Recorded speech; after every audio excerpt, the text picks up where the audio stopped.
Chancellor, I now ask the public orator Professor Elizabeth Walcott Hackshaw to present Dr. Roshan A. Parasram, whom the Senate and the Council of the University have been pleased to recommend for the award of the degree of Doctor of Science, honoris causa.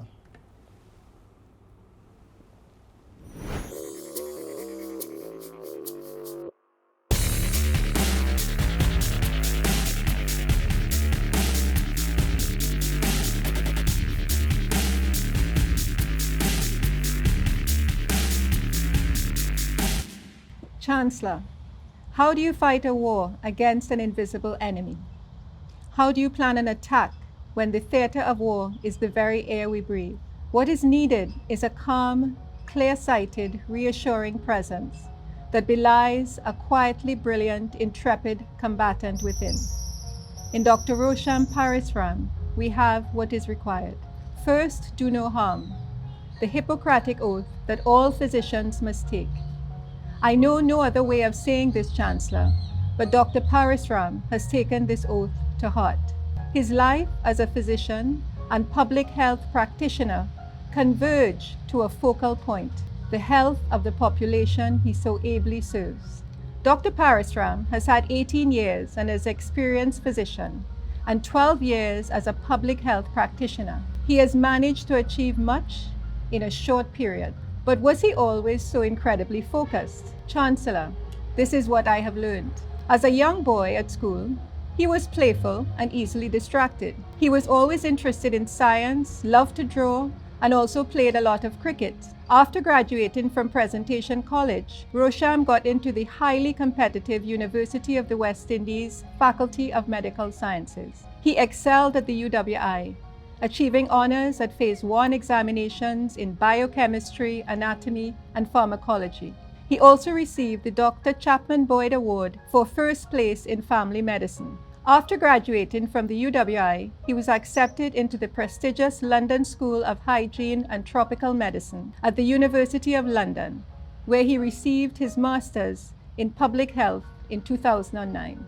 On his return to Trinidad, he was employed as the acting specialist medical officer in the Insect Vector Control Division. He also worked as the county medical officer of health for St. George East, one of the most densely populated areas of the country.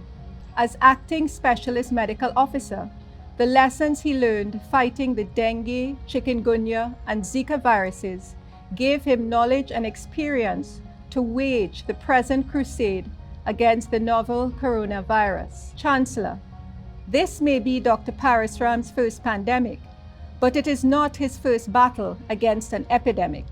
I know for a fact that Dr. Parasram has an older brother, but I am now convinced that he also has an identical twin. And my reason is this: no one human is able to do so much.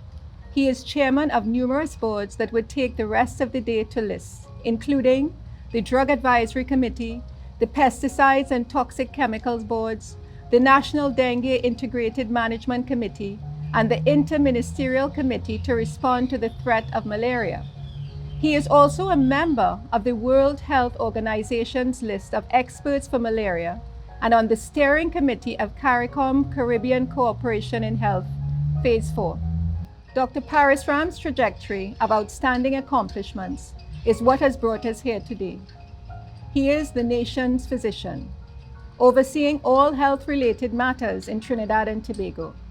Chancellor, I cannot imagine what it must be like to walk in those shoes at this point in our nation's public health history, where every decision must take into account its impact on the health and well-being of almost 1.4 million people.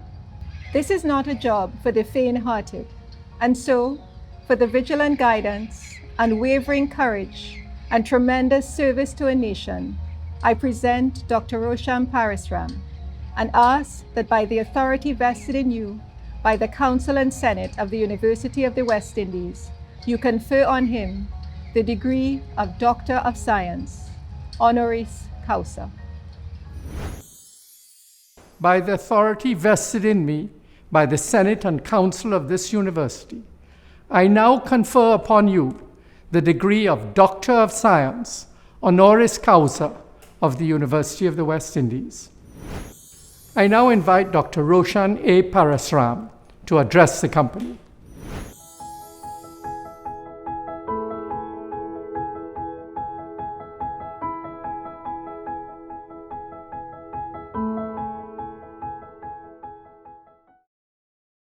Chancellor Mr. Robert Bermudez, Vice Chancellor Professor Sir Hilary Beckles, Pro Vice Chancellor and Campus Principal Professor Brian Copeland, University executives and other members of staff, fellow honorary graduates, graduating class of 2021. I'd firstly like to thank the University of the West Indies for affording me this privilege, for which I am deeply appreciative, honored, and humbled. To my family, my wife, my children, my parents, and my uncle and aunt, today would not have been possible without your constant support throughout all my endeavors. To my members of my healthcare team throughout Trinidad and Tobago, your dedication and courage during this pandemic will certainly be a model to be emulated for generations to come.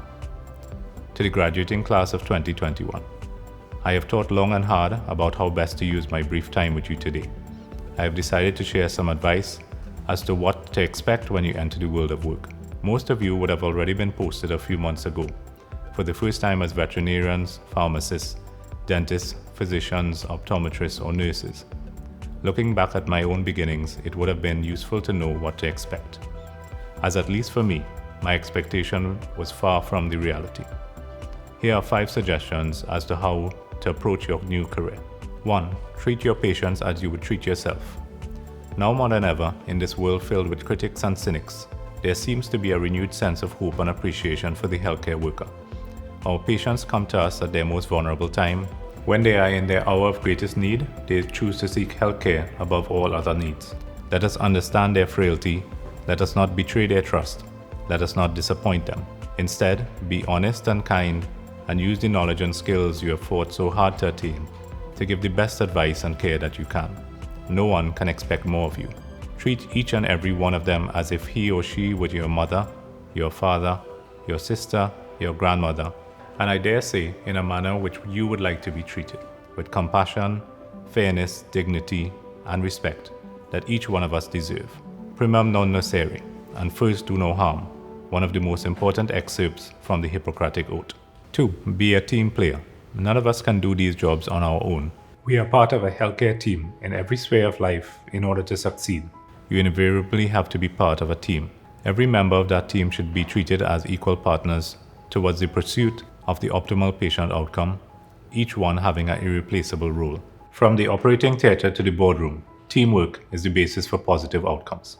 As Henry Ford once said, coming together is a beginning, staying together is progress, and working together is success. 3. Give of your best no matter what you do. In all that you do, work diligently, be constant, be disciplined, and be respectful. The late Professor Syam Rupnarayan Singh once said to us as students, if you do something every day for a long time, you will certainly become an expert in it. All the tasks that you do help you to learn and grow, from chasing blood test results to getting a consent form signed. Take pride in all your tasks, equally devoting your skills to achieve the best result.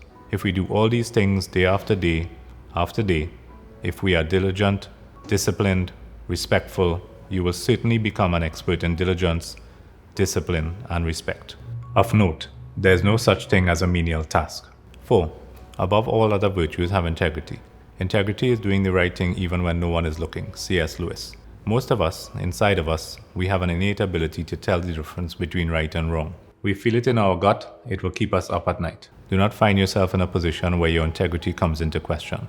No matter how good you are at what you do, you may become the best professional possible. All of it will account to nothing if you compromise your integrity. 5. Do not be distracted by failure. There will be many times in your career that you will fail. Be kind to yourself. Failure is the foundation on which the path to success is built. Learn your lessons and keep moving forward. As Einstein said, a person who never made a mistake never tried anything new.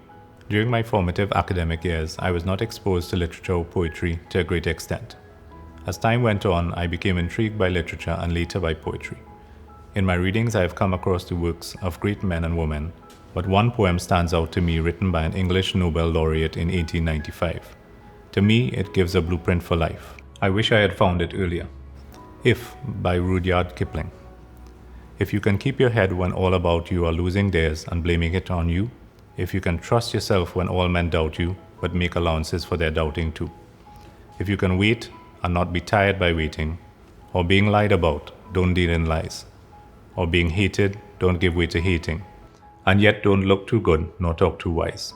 If you can dream and not make dreams your master, if you can think and not make thoughts your aim, if you can meet with triumph and disaster, and treat those two impostors just the same, if you can bear to hear the truths you have spoken, twisted by knaves to make a trap for fools, or watch the things you have given your life for broken, and stoop and build them up with worn-out tools.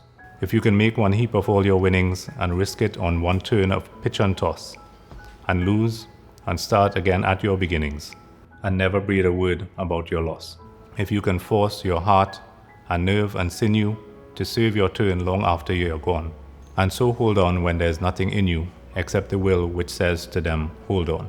If you can talk with crowds and keep your virtue, or walk with kings nor lose the common touch, if neither foes nor loving friends can hurt you, if all men count with you, but none too much, if you can fill the unforgiving minute with 60 seconds worth of distance run, yours is the earth and everything that is in it, and which is more, you'll be a man, my son.